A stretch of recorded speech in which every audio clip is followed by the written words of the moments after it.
I got there. That's what she said. What about Instagram? Is it good there? Yeah. We're live on YouTube. Hello, everybody.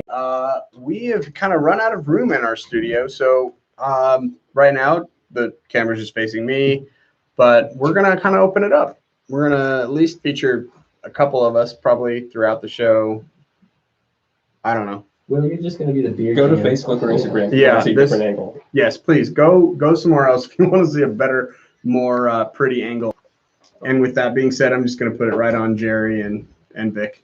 Cool. I do like it. We'll just put the fucking beer right there. Yeah, because when Jerry pours the beer, We'll put it up like this. This is my sipper for everybody, and we'll go with that. And then when PK talks, I'll slowly do this. Just leave it there. It's kind of awkward just having it stare at you, isn't it? Yeah, I feel like it is because it's What's up, like y'all? right there. How's it going? You look good. You look real good. And you, oh my, Getting ready to talk about favorite directors. Kind of. Drink some beer. kind of. Touch each other. What? Oh, you Okay. know. Okay. Yeah. Well, he likes to surprise me. Oh, well, that's the best kind. It is really. Yeah, I guess. How are you so hot that you need a hood? Cold. You put your hood up. Yeah. How are you so not warm that you Not need known a? Paula very well. I'm not have cold. you? Paula always, I'm chilling. Not too, hot. Yeah. I mean, I'm kind of a cold dude. I'm surprised he's not wearing flip flops though. That's true. Yeah, he's up his game a little bit. Well, seriously though, I mean, it's kind of a thing with you. Like you wear pants in like 98-degree weather. I don't think I've ever seen you wear shorts. Period. Oh. Maybe once. Once. It's a unicorn. Yeah. Yeah. Okay, we're gonna go live in a little bit. You guys ready? Yes. Okay, here we go. In 3, 2, 1. Welcome to another episode of the Brewnomics podcast. Unless this is your first time, then welcome to your first episode of the Brewnomics podcast. I'm your host, Jerry. I'm Will. I'm Paula. And I'm Vic. Today we're going to be talking about directors. Vic and I were talking about this last week. We're like, heck, we never did anything about directors. And I was like, man, that's a good point. Yeah, we talked about movies a lot in different manners and different ways, and so that'd be a good idea to talk about directors. Yeah. But more importantly, your voices when both of you guys were talking, they were high the Yeah. entire time when you guys were bringing up that conversation. Oh, interesting. Yeah. There you go. Yeah. I'm going to apologize about my voice right now. I'm sort of losing it, so it's going to be a little off. I'm sorry. You don't have the coronavirus, do you? No, I don't. Oh, good. I checked. Because it takes like 2 weeks to incubate. Nobody really knows until they have it. Oh, okay, I was just going to urinate in a random cup and see if the doctor would look at it.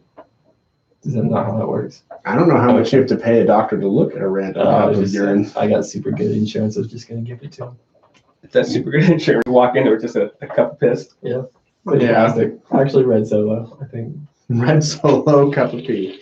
That's how good your insurance is. Yep. I beg All right, for that so it's time to insurance. drink a beer. All right, Thank heaven. we're gonna be doing that next. Coronavirus is a hoax. Just kidding. I don't know. People die, man. What is this beer? Allegedly, you don't know anybody. Our first beer today is from Illuminated Brewworks. It is adorable. It's called Brony. Let's be magic friends. It's a double dry hopped India Pale Ale coming in at 7%. Double dry hop, double India Pale Ale. But it's not because it's 7%. So it's not a double IPA. 8%. That's the roll. I don't know. I start seeing this in all these fucking cans and beers where they're putting imperials and doubles on shit. But that's neither here nor there. Vic, read the can. Sure. Let's see here. It says, ponies are cool. They can fly and make magic and have the prettiest tails. But most people have hands. Ponies don't. With hands, people can drink beer.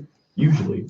Like this beer here. This beer is for bronies, not phonies. 12 melon, Motueka, I butchered that, Motueka, Citra, and Rocow hops swim together in notes of citrus, strawberry, and orchard fruits.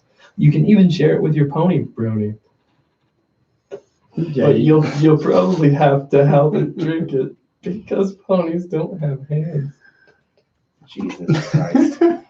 For what it's worth, that the word that you stumbled over there, Motueka or Motueka, whatever it is. it's spelled Motueka. Whoever knows what that is, just get back at us. It's clearly a hop style. It's just intense. Yeah, sometimes hops have funny names. So this one, Okay. obviously I got because, well, it's called Brony. I'm not a brony. Not that I'd be above it. I'd be proud of it if I were. I've been into, strange things too. But it caught my eye because it's, bright pink and adorable. So I thought we should try it. Who sipped it? Who's tasted it? Who smelled it? What do you guys think? What do we got on Untapped first, Vic, actually? Yeah, sure. So it is coming in at 7%, so it matches the can. No IBUs are listed. It's coming in at 3.94, derived from 5,200 reviews. I will say that the artwork on the can has just like the hint of Princess Twilight Sparkle on the bottom of it. You can't quite tell probably for copyright reasons, but that is totally her hairstyle. So yeah, for all the rest of my bronies out there. I just want to say, when I read that, it was the greatest paragraph I think I've ever read. It was fantastic. What do you guys think of this beer? Tingles the tongue. Man, tingle's a good word. Super hazy. Looking at it, it's got a gold ambery kind of a color to it. A little head. Smooth. It almost looks like a hazy. Yeah. It's not a hazy. Mm-hmm. But 394. What do you think of that rating? I think it's a little high. Can you taste the strawberry and orchard fruits? I'm gonna have to take another sip. I get the orchard fruits. I'm not sure about strawberry. It feels more like an apple. It doesn't seem that fruity at all to me. Mm-mm. It is. It does taste like a dry hopped IPA. I'll give it that. But it's not as. It looks fruity and juicy, but it doesn't taste that fruity and juicy, Mm-hmm. which I do appreciate. But it says it should, so I'm just give this a 3. I think. Mm-hmm. Yeah, it's fine. Yeah, man, I'm with you. I don't think it purports itself what it is and what it tastes like, unless I'm just not tasting it. It looks like a cider to me, is what it looks like. And the non-alcoholic type. Like a unfiltered cider or something. Yeah, absolutely. Organic. It's juicy. Not super juicy. I'm gonna go 3.25. It's a smooth drinker. It's not bad. Not It's bad. not bad by any stretch of the imagination. Don't get me wrong. Overall, it's a good beer, but it's just fine. It's fine. Yeah. I get the fruit aftertaste. It's an aftertaste. After about 2 drinks, as it sits right on the tip of your tongue, you're like, I get the not strawberry, but I do get the citrus from it. Mhm. That being said, it's just I don't see anything really too special about it, but it's drinkable in my opinion. I do like IPAs. I'm gonna give it a 3.25. Okay. I feel like this thing is built full of rainbows. Taste the rainbow, right? Skittles. I like it a lot, but I agree with you guys as well, is that it does not purport itself to be what it should be. I feel like it almost could be almost like a little sweeter, and it would be fine. Like a little lighter would highlight those fruity notes that are listed on the can. So I'm gonna stick right with you. I'm gonna be 3.25. Okay. Cool, man. Cool.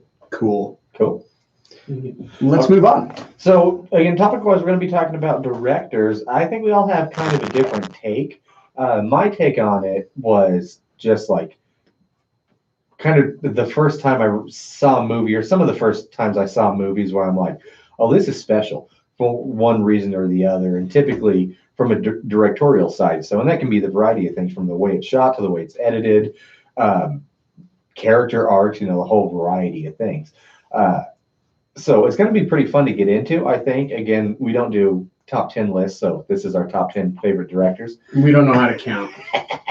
I think nice little roundtable discussion that we're going to have, because I think obviously part of the reason we're all such good friends is we do have similar taste in movies for the most part. We're all nerds, so we like to do research in movies and shit, but we also all have weird little niches that we're into and differences. So I think this is going to be kind of a fun one. So let's get into it. And then, of course, whatever directors we miss, because we know there's a lot out there, please let us know your thoughts as well.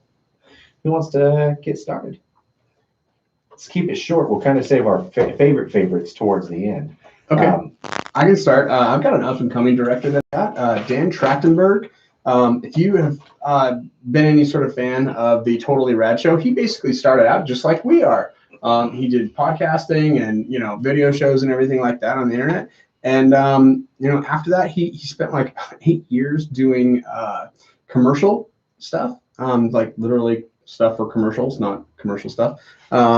And then he came out with a short film called Portal No Escape, which we referenced last week in our previous episode, episode 97. And then after that, he's gone on to such awesome things as he's done a Black Mirror episode. I believe it was the playtest episode, and which I think was season 3, episode 2, something like that. I don't know. And he also directed the first episode of The Boys.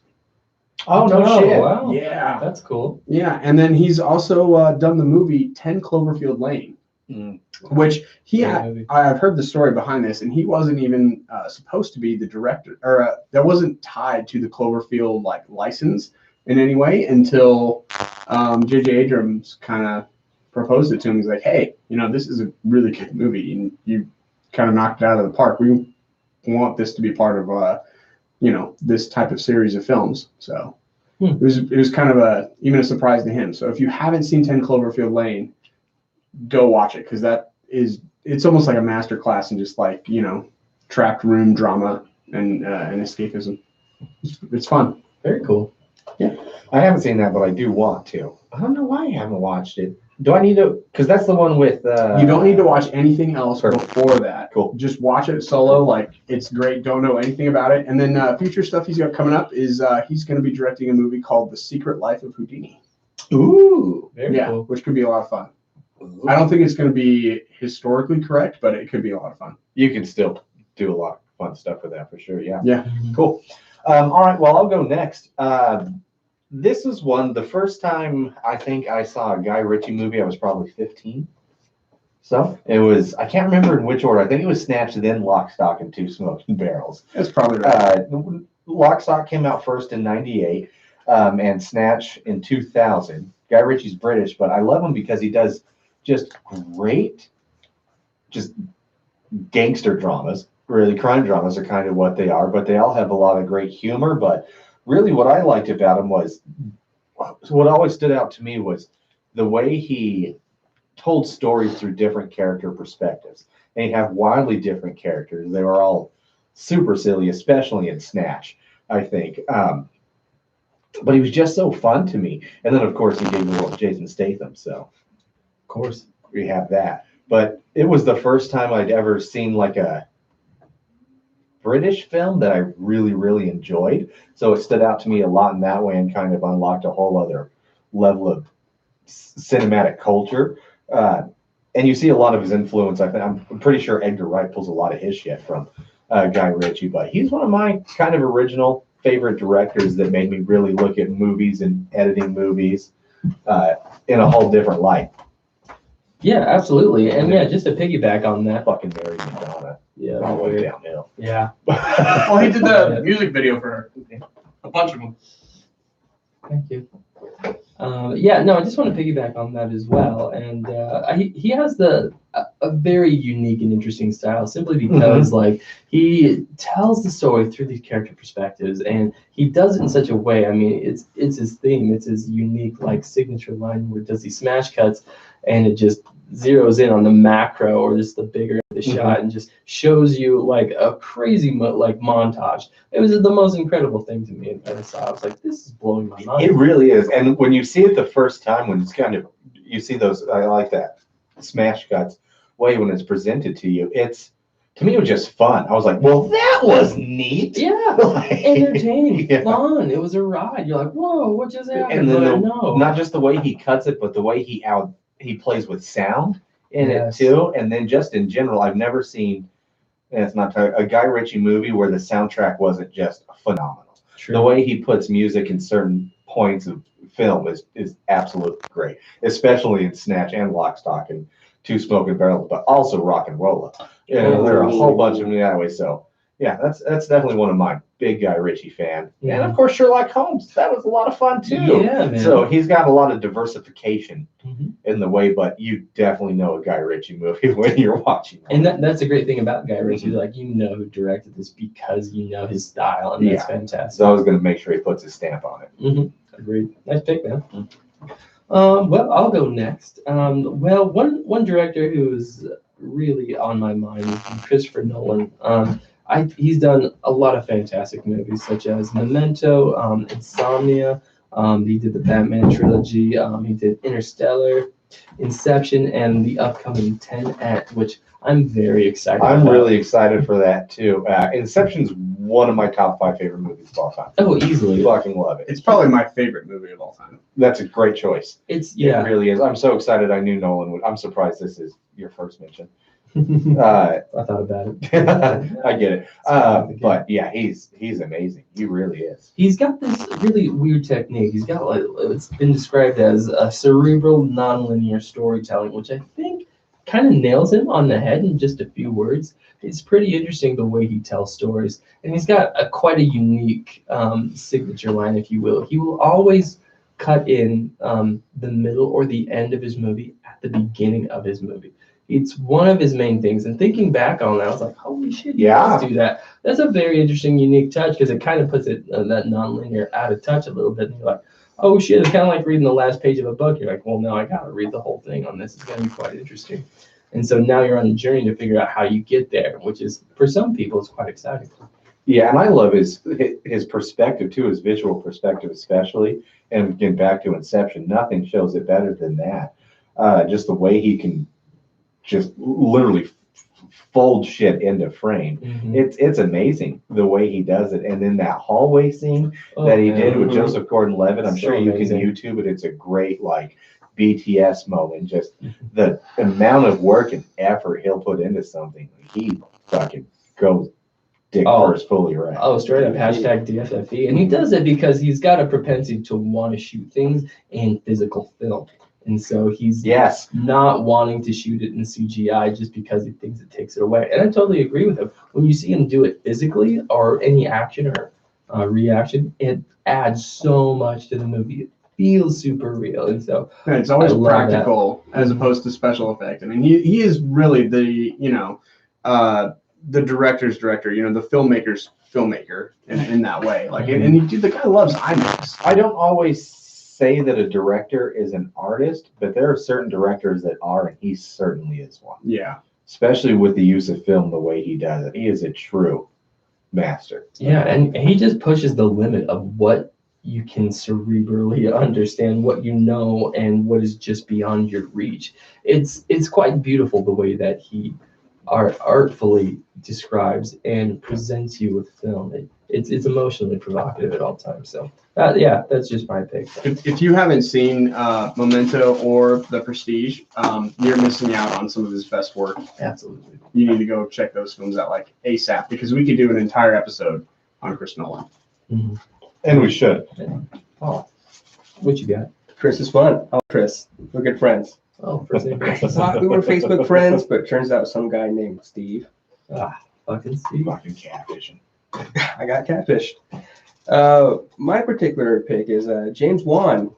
Oh, really? Yes. I'm just a huge fan of this particular his style. It's he changed the horror genre when it came to telling the story. It became his movies have been commercially successful, also with the critics. Didn't he originally do the first Saw movie? Yep, he was part of the Saw movies. He did The Conjuring, and then the Annabelle movies, Aquaman. Insidious, and Aquaman 2, and upcoming Mortal Kombat. And are they still doing that Trenches movie or whatever? That was based off that trench scene in Aquaman, whatever it's called. The scary. I don't know if he's directing that. I don't know if that's it's supposed to be in development. I thought it was specifically him. I don't know. Anyways, It seems as that way. James Wan though, huh? Could be. That's just he has a very old school approach when it comes to a scary film or horror film. His approach is he said he doesn't need money. He doesn't need any special effects. He wants to, as Chris Nolan would do, just make it practical. But he's able to plant a seed in a story and like you're kind of waiting for it, but then it may never happen. Or when it does happen, like you completely forgot about it. You know, it's he's because I feel like within this particular genre, you're just sort of like, fuck it, you know, I get what I get. And he's there and he's like reading a book to you. Yeah, most horror directors are horror directors because they're not good enough to direct any other type of movie. But James Wan is an exception. He's one of them that genuinely loves the craft, and there are a few of them out there. Like Eli Roth is another, and others I can't think of off the top of my head. But he actually is a lot of fun. And again, a dude who visual perspective is amazing. He really knows how to Has a good eye. Has a good eye for storytelling. Truly, yeah, nice pick, man. Excellent. Let's drink another beer, y'all. All right. So this one I'm kind of excited about. It's from Decadent, who we've had many times. This is their Decadent Creamery Mango Sorbet. It's a Gosa style ale with mango. I love mango. I love sorbets. I have yet to be let down by Decadent. So let's see. I got this over at the Brewers Haven for about $5.99 pint. $5.99. I feel like, you know, the fact that it's coming all the way across the country, I feel like that's a good enough price for a pint. You know, even if I'm not paying, it's bar price, but you know. Well, yeah, and Decadent's always so special too. The way they put a lot of ingredients and love and effort into it. Everything they does is like almost semi-small batch. So $6 for a pint of this is, I think, just fine. Oh, 100%, yeah. Ooh, I like the smell of it. It does smell like a Gosa. It's definitely sour, but I get that mango off the nose. Paul, I see a smile from you. I sipped it. I put it inside me. It's nothing but smiles with this thing. That's exciting. Another treat from Decadent Ales. Dang, this is good. What's it got on? Did we go over the Untapped? We have not. Well, let's do that. Okay. It's coming in at 5.8% alcohol by volume. No IBUs listed. It's coming in on an average rating of 3.77, which is derived from about 1,200 ratings. Nice. 377. I'm going to give this a 4 because it's fun and I love mango and we all smiled when we took a sip and that sure says something. It's not too sour, even though it is a sour Gosa. Yeah. And that's what I think what I was looking a little bit more forward to is Gosas, I think, sometimes mellow out the sour. So they don't tend to be quite as harsh or aggressive or, I don't know if offensive is the right word, but it can be if you don't like sours. And a Gosa, guas, however you say it, is a nice option. I'm going to double down with you, Jerry. This is a 4 for me. And yeah, I like it for all the reasons. Mango is my favorite fruit right now, by the way. Oh, it's one of my all-time favorite flavors on the planet, not just fruit or just in general. Mango's just best. It's a tasty fruit. Yeah, I'm gonna triple down with you guys 4 as well. It does mango well. You can actually taste it coming through. I don't know how they accomplished that, but they did. It's fantastic. 4.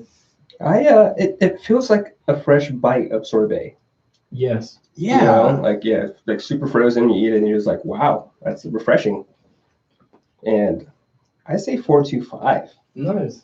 Dang. Yeah, I like this. Heck yeah. The only time I've ever had, or the only time I've ever been out of the country when I went to the Philippines, and where we were staying, there was literally a mango tree there, and they like plucked ripe mango off the tree, cut it, and you could eat it with a fucking spoon. It was just so like tender and juicy and soft, moist. It was the best. Still to this day, I think the favorite thing I've ever put in my mouth. Wow. Yeah, I loved it. So that's saying something. If you ever get, it's totally different than the mango we get here because we don't really have mango trees in America. But when you get real fresh mango, man. Now we know Jerry's weakness, mango, and his indulgence. So 44425. Yeah. Brewnomics recommended, y'all. Heck yeah. Love it. Decadent Ale makes it a lot. They always do such a good job. It's a great conversation beer. It's a fun sharing beer. You definitely want to chat about it with others, see the looks on their faces when they take a sip. So, again, well done, Decadent.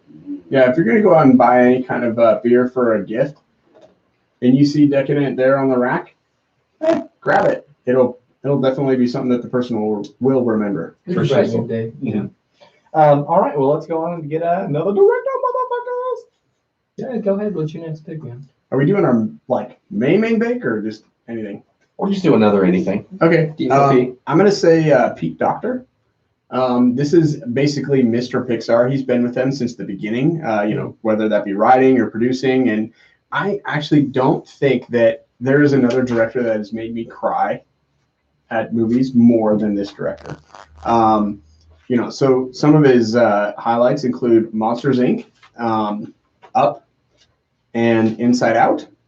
And he's just, this guy, he knows how to pull those heartstrings and those feelings and everything. He's definitely a member of that, Pixar, collaboration team where you end up doing a lot of writing and producing and everything on pretty much everything. Mm-hmm. But, he's one of their main staples, and he is a true master of his craft.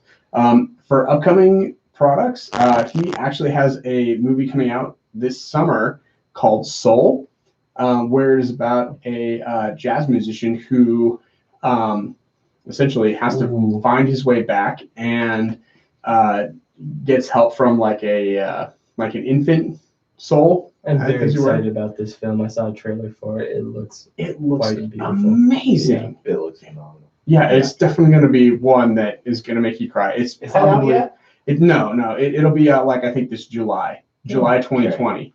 Okay. And it's gonna I know that Pixar is super hyped for their their next film coming out, some kind of fantasy thing with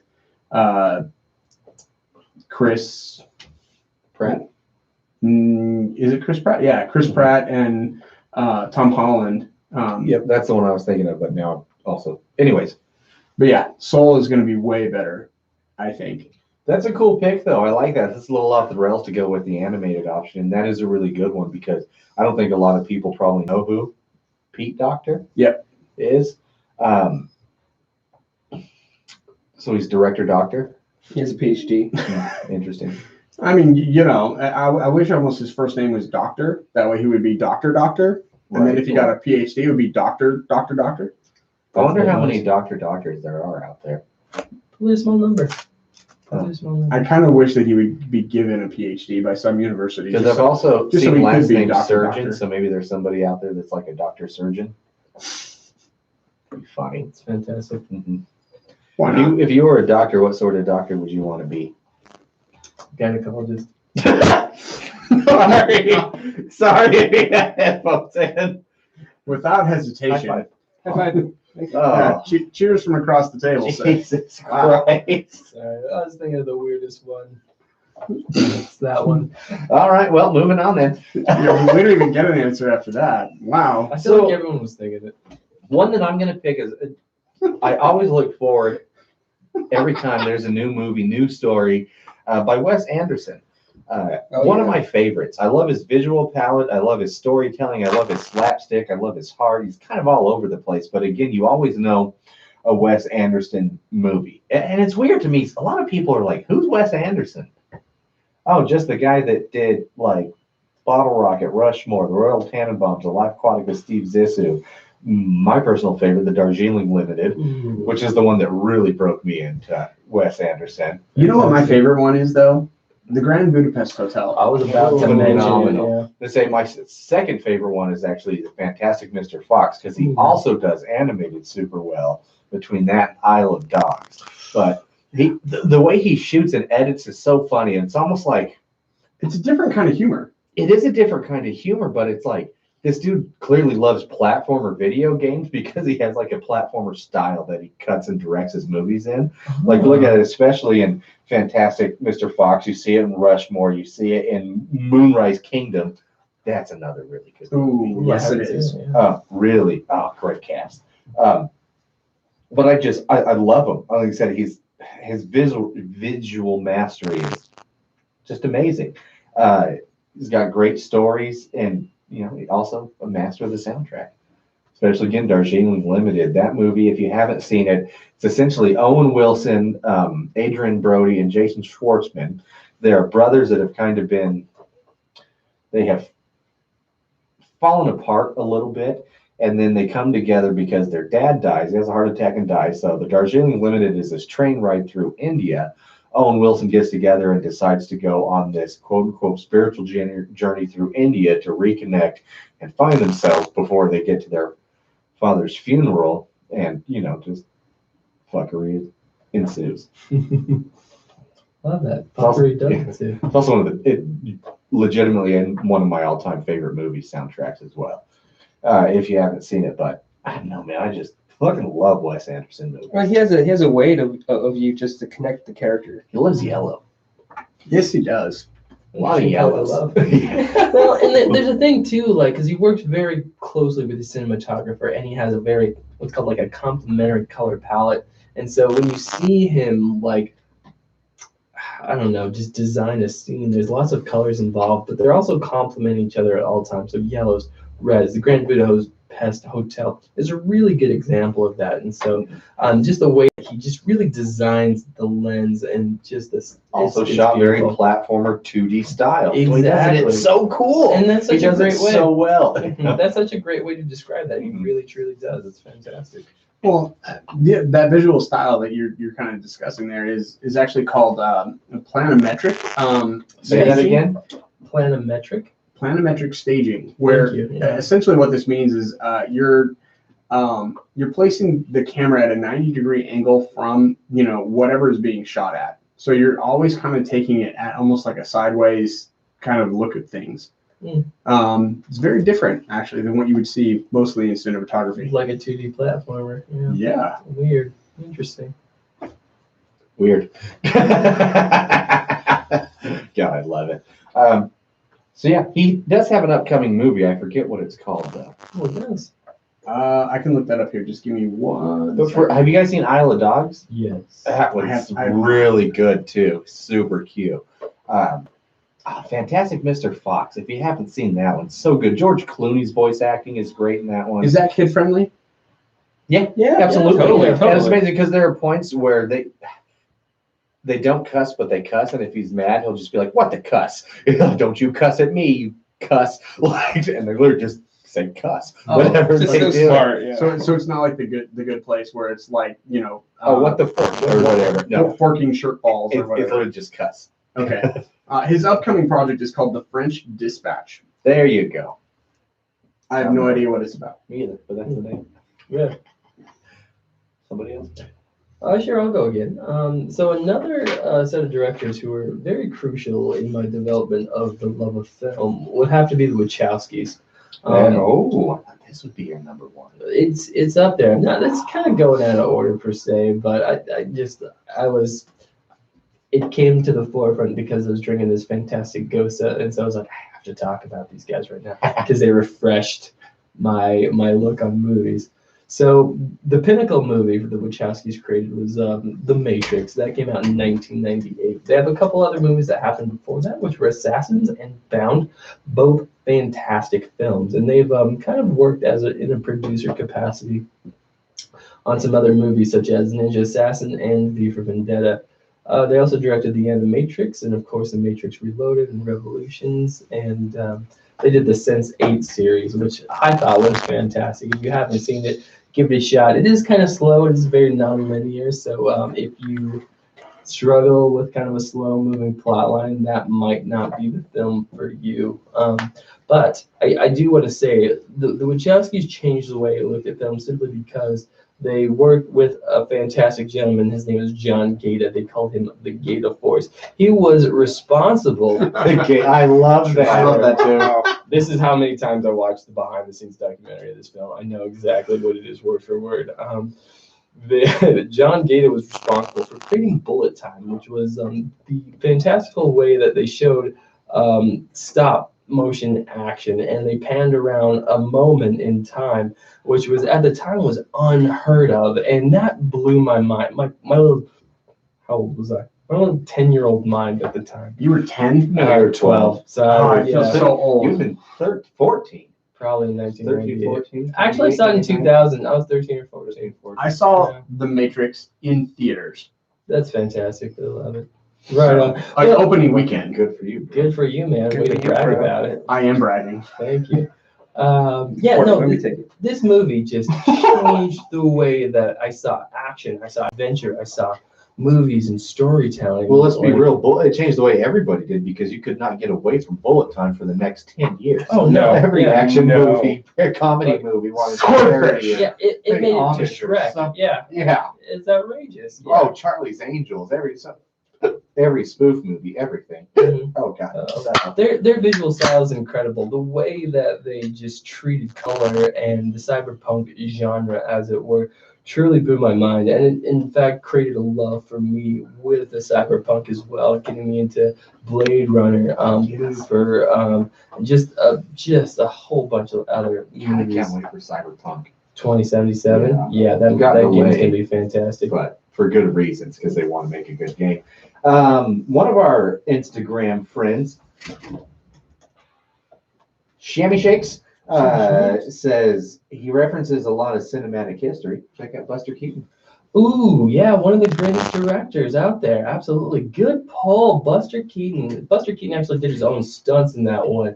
I'll take it to like that clock scene where he was actually dangling from the big building and he We almost wouldn't have died. Jackie Chan. We wouldn't have Jackass. We wouldn't have so much if it weren't for Buster from Jackie Keaton. Chan to Jackass. Jesus Christ. But a lot of great stunts and fun and comedy and action and physicality because of Buster Keaton. So Good old BK. Nice pull, man. thank you. Well done. Thank you. Well done. Little Thanks for Cineplex watching. action.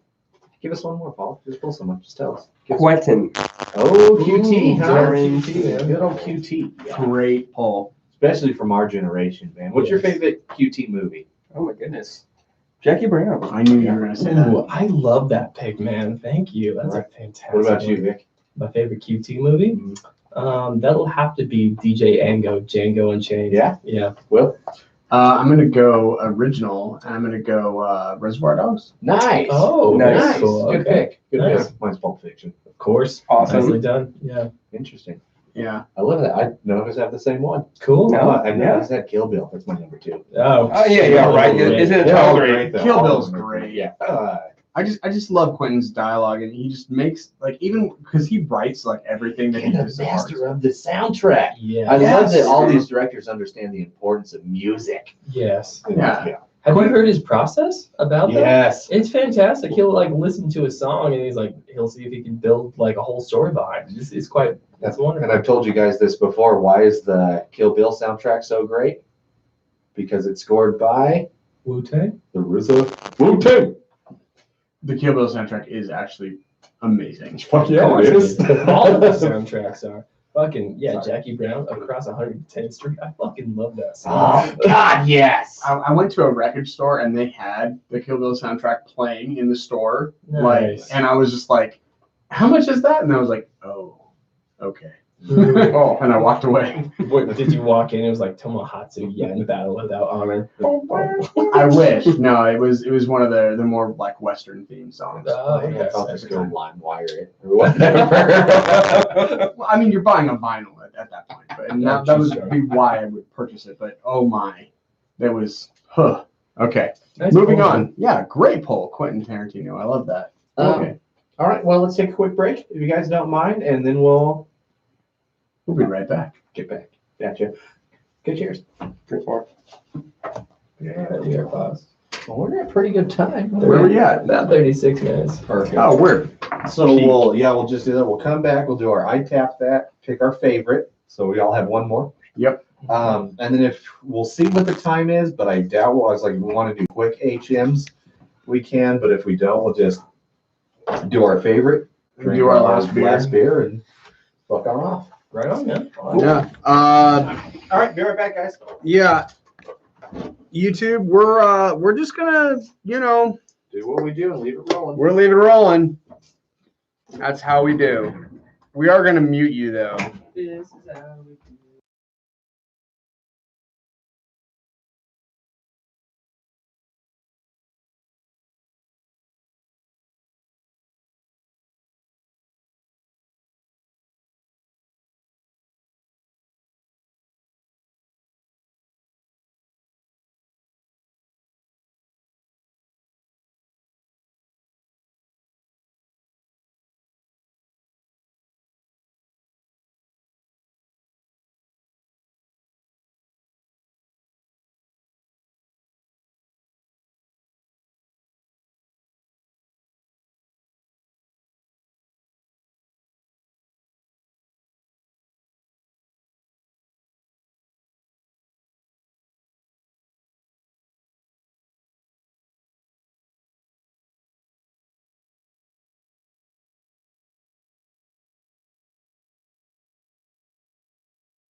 do with all my money. All right, so I- for anybody on YouTube coming back, Well, I didn't we're realize on your just TV talking. guide section, you can customize your TV guide. We're it doesn't talking matter. You can, TV pick your order of edits channels, for so you can start your movies, favorite, so- just set them down. Oh, that's Like- rad. Okay. Like on Speed, you know, they say, you know, forget you instead of F you.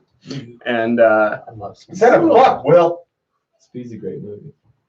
we're definitely getting highlighted on the explicit for YouTube now. I got us set for I 21. I mean, we always are. Yeah. Or 18, and or set for 18 and over because you can't do 21 and over. Yeah. But we are set for 18 and over. Well, YouTube always asks me, like, is this okay for kids right now? No, it's not. Well, some of our movie reviews I have Oh, said that because we legitimately don't swear. Well, But a lot of we, the time in we our do movie try reviews, and, it's usually just the modify beer, it. and we've even done a fair amount of beer reviews where we didn't swear too. yeah. But then there are a fair amount of beer reviews where it's beep, beep. Just depends on the Bleep, middle this word, I bleep and guess. bleep, it doesn't taste like bleep and bleep. Tired of these motherfucking snakes on this motherfucking plane. On this Monday through Friday plane. Yeah. Damn, I fucked it up. Yeah, a little bit. It's okay. Blade, when he was like, somebody trying to ice skate uphill. Remember that? Oh, dude. I Some- love that line. Some, what is it? Because it's some motherfuckers always trying to ice skate uphill. Yeah. What did Yeah. he say? Ah, fuck. What is So it wasn't it some man, That might some be. man friends trying to always ice skate uphill or something weird? Are you okay? Oh, yeah. All right. It's Sorry. industrial. I'm sorry. I dumped that. Uh, Some clown? I really hope with the next Blade that they are able to somehow incorporate that same line of, you know, some MFers are always trying to skate up. But, Ice but, skate but that uphill. was the edit, yeah, like ice skate uphill. But like I can't remember the original line. Well, the original line still said ice skate uphill. Oh, Yeah. some motherfuckers always trying to ice skate Oh, uphill. okay. That was what- Yeah, the no, line. They have but- to change it. I really hope that they bring that back whenever they have the Blade in the Marvel universe, I'm pretty excited to see or at least an equivalent line. Mahershala Ali. Mahershala? Ali. I struggle so much with that one. It's a tough He's fucking great though. He is good. He is He's so really good in wasn't he in Hotel Artemis? Oh, Yeah. He was Yeah. awesome. Oh, No. That's That's a different guy. What's his name? because they were both in Luke Cage, which is why I'm Yes. confusing Yeah. them together. Yeah, he was You're thinking talking of now. Coulter or whatever his name is. No. He's so good. What is Oh, it? Sterling K. Brown. Sterling K. Brown. Sorry, Thank yeah, you. There it is. Okay, well there's the power. He was my other choice for Blade. I didn't look Was it up. Sterling K. Oh. Brown? No, he got Good job. he knows his black. I know my blacks. Yeah. Of course you do. No, he does. Wow. He knows his history. Story. Some bullshit knows his history. No, you're interested. Okay, so we will come back with our. Yeah. What are we coming back with? Oh, that's right. The Boise Brewing milkshake it up. I'm not here half the time. That's right. I'm not here half the time. It was one of those times I always regret not bringing my knife into the podcast. Oh, one Hondo, yeah. Fucking got you! I always hear him say that. He's like, you know what I forgot today? Forgot my knife. Oh, okay. I get it. Will's here. No worries.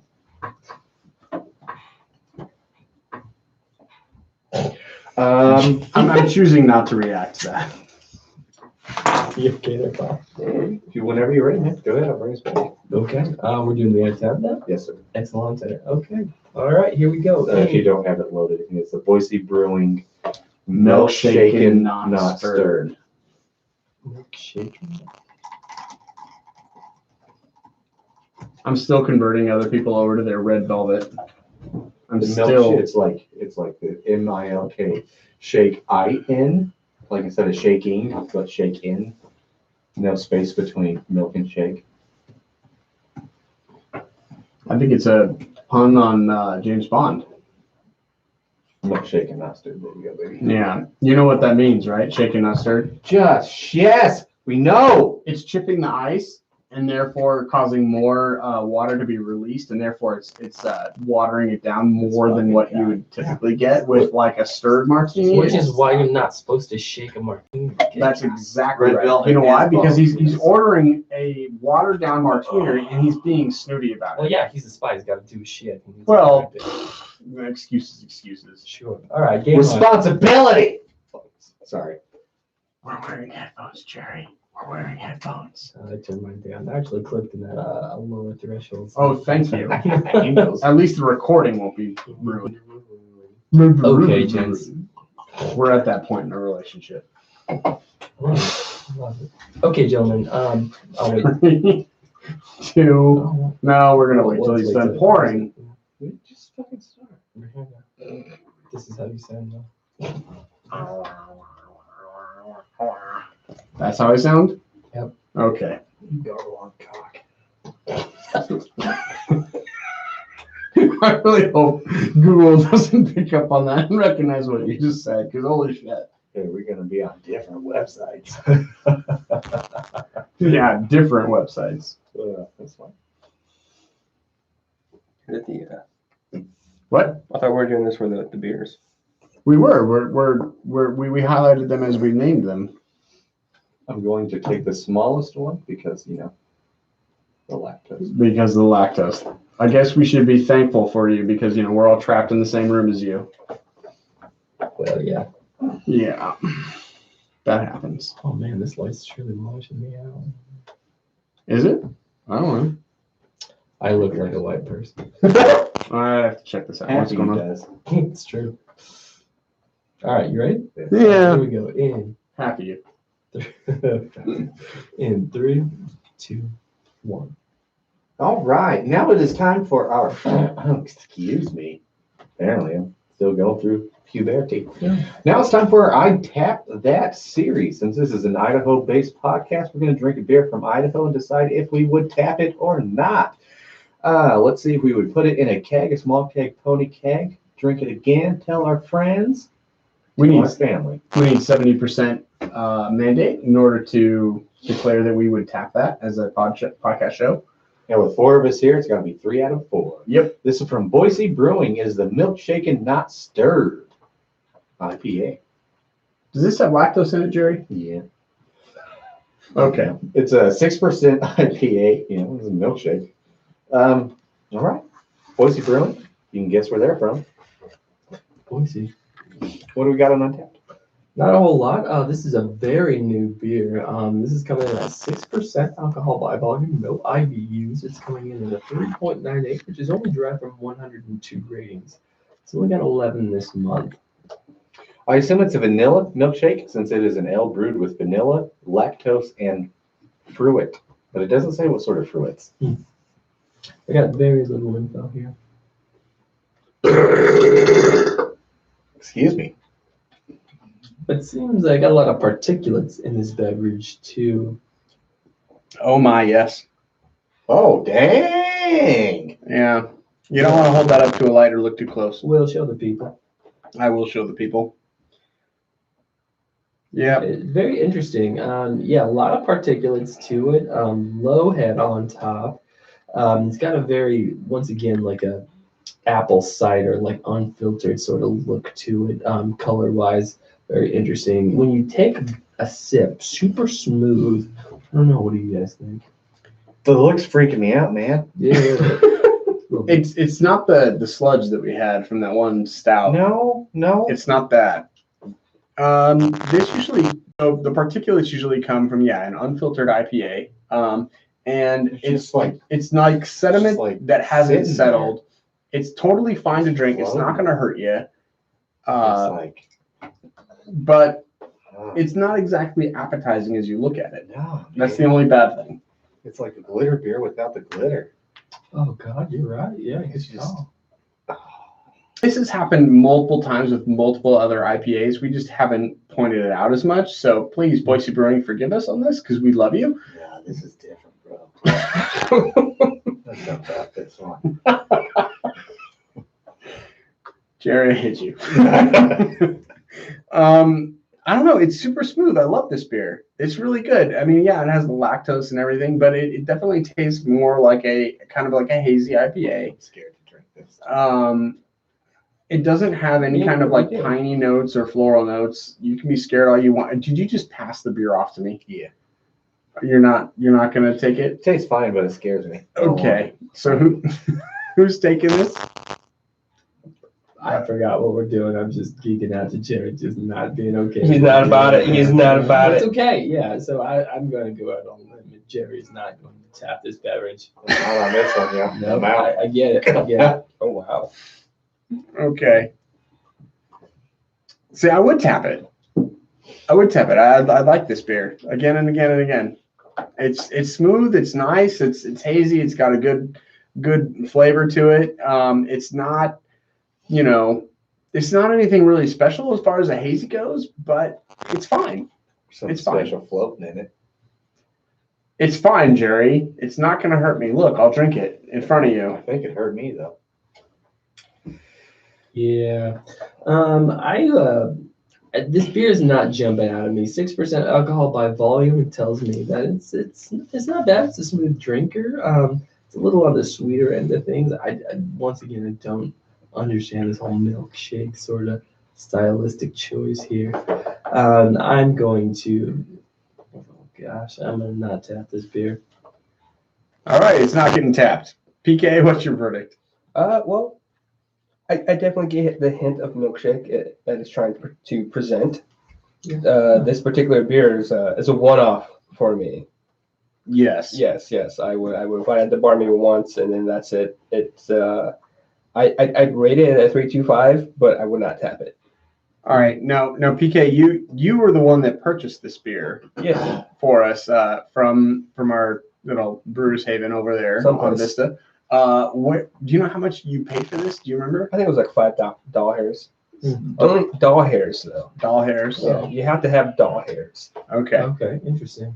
So you I don't know how did you equal that did to you bring the actual doll? Did you bring the doll into the store and then pull out And then 5 they of pluck the them? hairs right there in front. Number one, I'm always ready to pay for something. Okay, need some rubles in my car. Rubles. Not so if I got you're a chocolate coins in my I was backpack. gonna say if you're in Hyrule, you're gonna be fine because you got rubles. I'm just saying, got pay for some. Let me Okay. know. All right. Might have the currency. All right, Vic, what do you rate this? I'm gonna go 3.25 as well. Okay.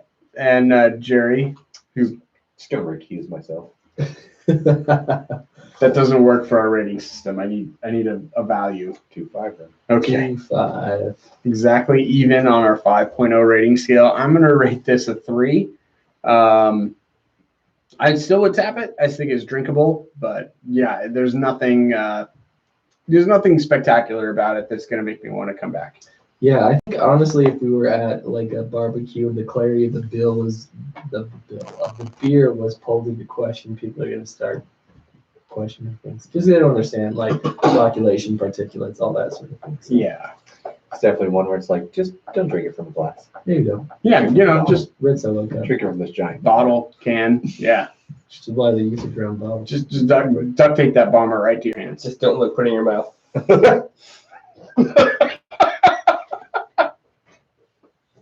All right, moving on. What other directors are we happy to present on this podcast of ours? Okay, so now we are going to pick our favorite. I don't know if I'd say our favorite director, but this is our last pick. So, Most influential. We're also trying to shoo dogs out of the room. oh, hi Daisy. Oh, she made it in, so Who wants to go? she earned it. Well, go ahead, take us. All right, I've gone. All right, here we go. So, when Jerry proposed this question, to us, like he said it in a way like, what directors have been most influential to you at, while you were growing up? And obviously we've all deviated from that sense, but I'm a product of what I am, and Steven Spielberg has been that director for me that has just created inspiration, like not let anything really stand in his way. He's also probably the number one director that has overcome just a lot, or at least I've heard the stories of him overcoming a lot. I've followed his career. I've seen Schindler's List more than once, which, should say something. But yeah, like he basically started making movies as a kid, and it's more important about how he overcame challenges as a director, whether those be mechanical with the Jaws and the shark. Yep. Thank you, Jerry. Or, like the location and everything else being, Close Encounters of the Third Kind, and how like the Fucking great movie. it is a great movie, but the weather did not work for him at all during that job, and it was just hard. Oh, I didn't know that. Oh yeah, yeah, and you know, just there's a great podcast, and I you know, we don't want to point you to something else to listen to other than ourselves, but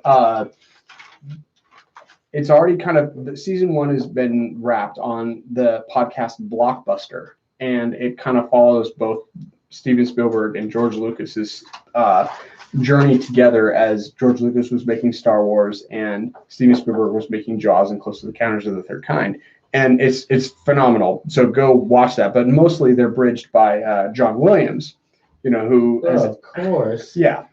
So I mean, John Williams is really kind of like the unsung hero for Steven Spielberg, but just in general, like the highlights for me for Steven Spielberg include Jaws, Indiana Jones. He is mostly non-lyrical, so it makes sense as why he'd be the unsung. Yeah, exactly. There you are. Hook. He was the director of Hook. I fucking love Oh, Hook. no way. Yeah, Really? Jurassic Park. Rufio. Rufio. Oh! We have the same last name. Basco, Rufio. No, I mean the actor that plays Rufio. His name's Dante Basco. Oh, really? I had no idea. Wow, that's cool. No I'm relations. Calling you Rufio from now on. That's fine with me. And then most recently, you know, Saving Private Ryan and, you know, Catch Me If You Can. And then like as far as anything upcoming, Steven Spielberg is such a big name in Hollywood now. He really defined what a blockbuster is. He's kind of moved on into like the producer role. I think he did Ready Player One. I think he actually directed that. I But have not seen that movie. You're right. He did Oh. actually. He did do it though, yeah. it was okay. It was all right. It was fine. It's worth Yeah. a watch. Yeah, but he has been so much more of like a producer because he's actually been able to be involved in so many more movies as a producer than a director. You know, director, you really have to be on set every day until that movie is finished. So producer, it's less so, but you're still involved in every single way and every single step of the way. You think maybe he's just lost his passion for directing?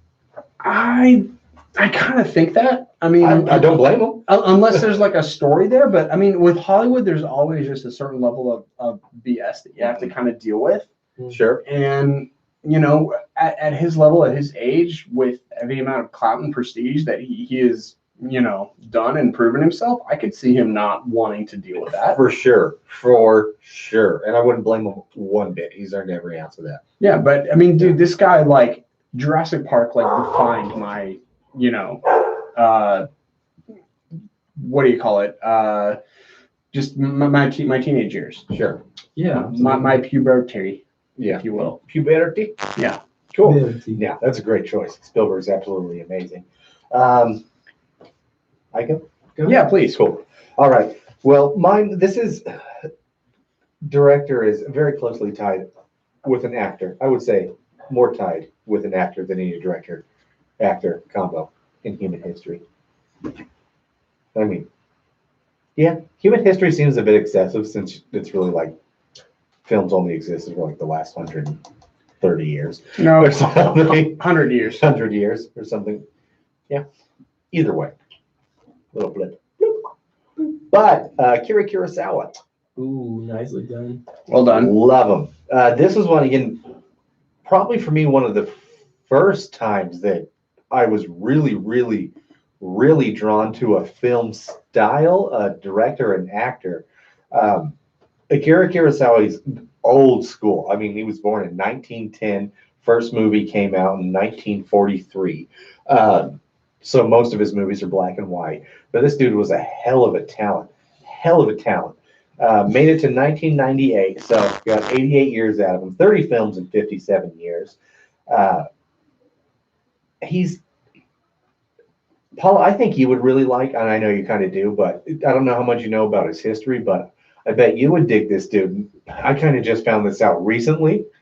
He was a painter before he was a director. And he would paint all of his storyboards. So he'd have these incredibly like full-on canvas detailed paintings of his storyboards. And the movies like Ron, Dreams, Kagemusha, Song of the Horse, and a whole bunch of others. The actual movie posters for him that were like painted. It was him. He painted the own like movie posters. He painted his the own backdrop. shit. Yeah, Really? Oh wow. yeah. Like when you'd go to the theater and you'd see the poster there, and then what you'd see on your VHS cover, he painted that shit. That's rad, man. Dude, it's fucking I had amazing. no Oh idea. my god. Crazy talent. So, but that's neither here nor there about his directorial skills. Do you have a That's favorite? Fucking cool. Do I have a favorite movie of his? Yeah. It's hard to say. My favorite would actually probably be Yojimbo. Good choice. I think a lot of people would say Seven Samurai. I would. And I get that. And Seven Samurai is fucking beautiful. It's It amazing. really is. But I love Yojimbo and Senjuro. To me, they came out right next to each other, 61 and 62. But those were the first ones that I saw. I saw those before Seven Samurai or Hidden Fortress or a lot of the other ones. But those ones to me, because they were, I always hated black and white. I hate black and white American movies. I just don't like them because I hate that transatlantic accent. That kind of Cary Grant, no disrespect to Cary Grant because I really liked him, but that voice that all the men and women that would, hey, that darling, sort of thing, that like Sure. perfect vocal structure that didn't exist, that nobody talked like.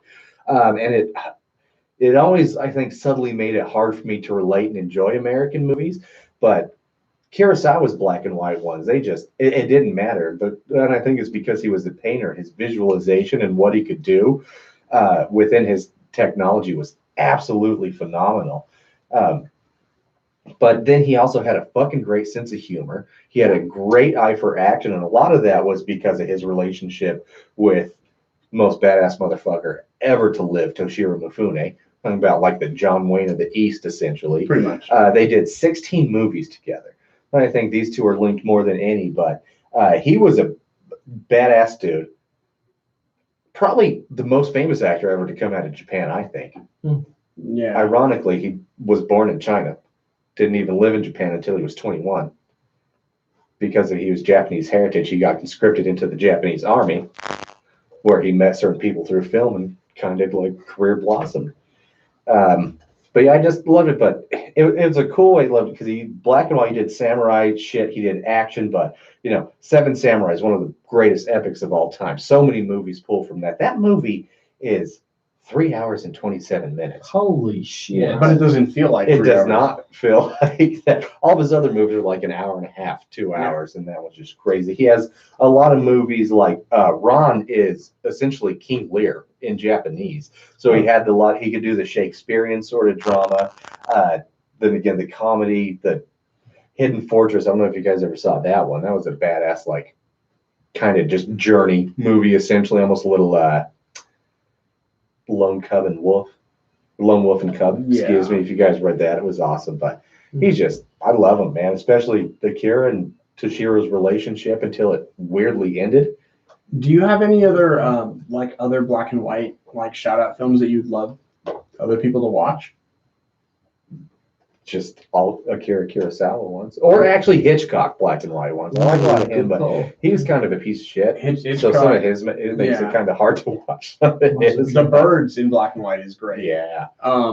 I would also add the Mad Max Fury Road. Yes, I was going to say Black that's and what I've Chrome heard is is really great. good to watch. Also, black and if white. you ever get the chance to watch any Indiana Jones in black and white, those things are so oversaturated that watching them in black and white is just a treat. Interesting. Yes. That'd be kind of fun. I guess you could say like a Sin City too, but that's not quite black and white. But that color palette's cool. Yeah. That's But super yeah, cool. that's like, to me, my number one director. And again, a lot of it is because of Toshiro. If it wasn't for this relationship, I think it would be different. But that changed the way I looked at movies. I looked at martial arts. I looked at comedy. It's awesome, man. And fun fact about Toshiro Mifune, he was originally supposed to be Obi-Wan Kenobi, but he got pulled from it for the same reason. He was also originally supposed to be Mr. Miyagi, but he's too scary. Like they're like, we want kids to enjoy this character and look up to him and want to hang out with him, and you look like you scare children.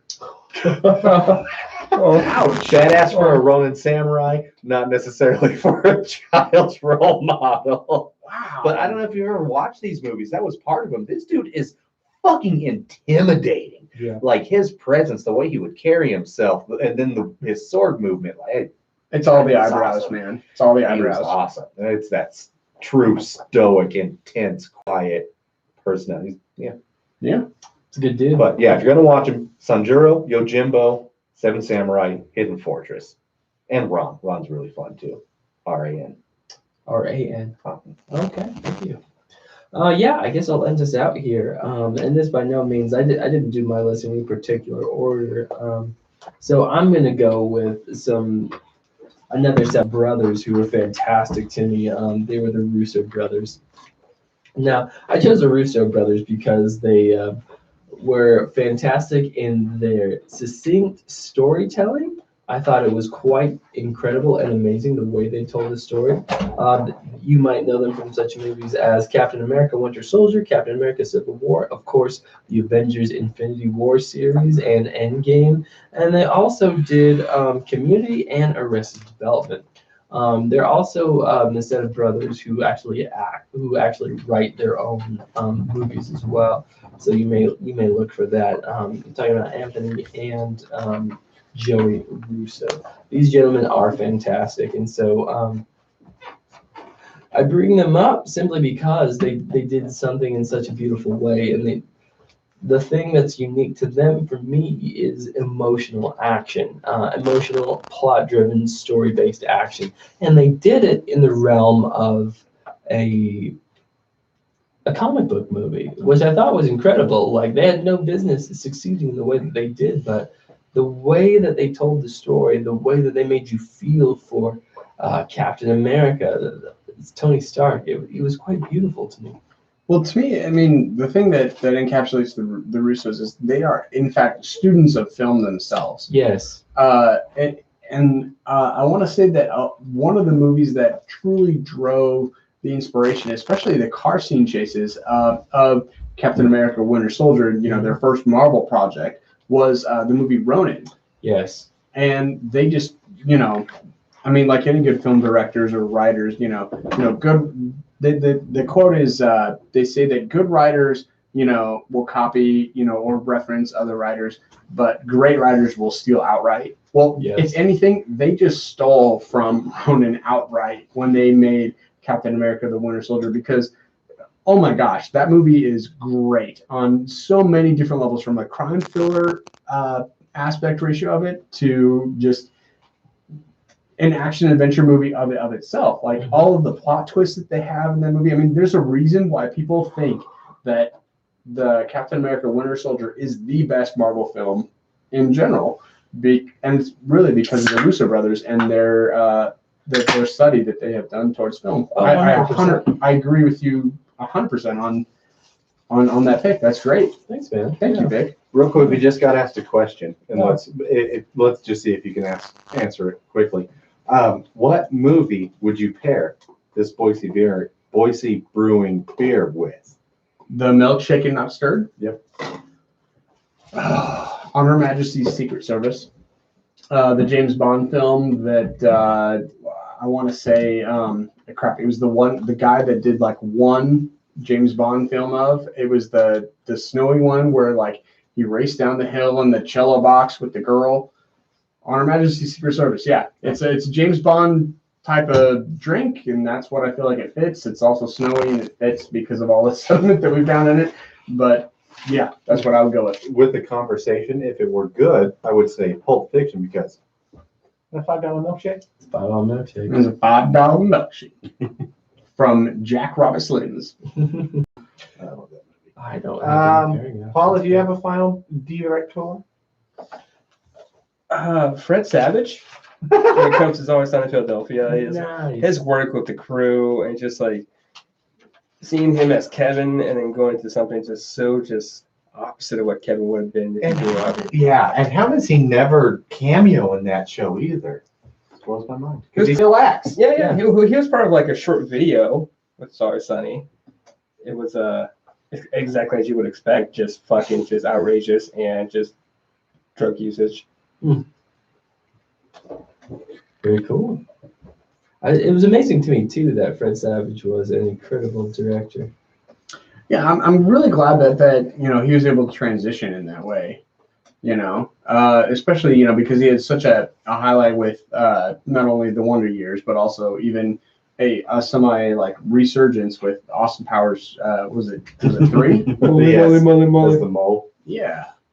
And I think now what he's doing is like he's the voice of the voiceover for Honda commercials. Yeah, he What? is. That's True, I've awesome. heard that.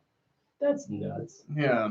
Do you guys have any other like kind of honorable mentions or shout outs that we want to do before we do our last beer? Fucking love the Coen brothers. Straight I'm up. talking about Yes, we do. brothers there, like between the Big Lebowski, that one with why am I forgetting the name of it? The one with Brad Pitt, Burning for Notice.